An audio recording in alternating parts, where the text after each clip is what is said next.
Bizaga yangi поступлениямizda mana shunaqa chiroyli ветровкали bo'lgan kardiganlarimiz kelgan. Rosa ham chiroyli qizlarjonlar. Buni qaranglar, ikkita usulda kiysanglar ham bo'ladi. Birinchi usulini mana shunaqa nimchasini ustidan kiysanglar bo'ladi.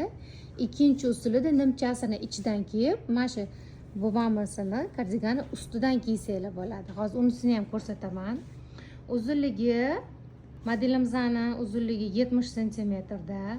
Ustidagisi mana bunaqa ветровка, plashovkali materialdan bo'ladi. Juda ham chiroyli. Ko'rayotganingizdek chiroyli qilib tikilgan, qavilib. Bunisi kashmirli bo'ladi. Chiroyli cho'koq rangda. Hech qayerda hech bir unaqa detallar yo'q. Skromный, богатый anaqada. Tak. Modelimiz mana bunaqa puguvitsali bo'ladi. Knopka tugmachali.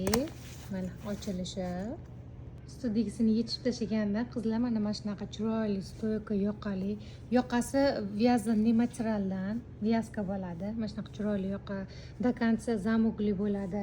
Ikkita yonida katta mana bunaqa ovalniy cho'nchagi bor. Bunisi ham anaqadan, vязанный materialdan. Mana ikkita tarafida cho'nchagi bor. Ichlari bez astar, bez podklad, anaqa kashmir o'zi bo'ladi. Mana yenglari oddiy tushgan spushinli model. Yeng qismlari spushinli model. Bo'yin qismi ham mana shunaqangi vязанный materialdan, qolgan hamma joyi kashmir bo'ladi mana. Orqalari ham ko'rinishi.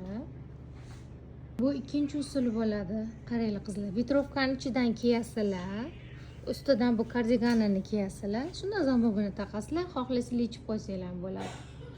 Ikkinchi usuli ham chiroyli, xohlasanglar buni ichidan kiyib turib, ustidan ветровкani kiysanglar bo'ladi. Ikkita usulda kiysanglar ham bo'ladi. Ветровкani boshqa model bilan kiysanglar ham bo'ladi.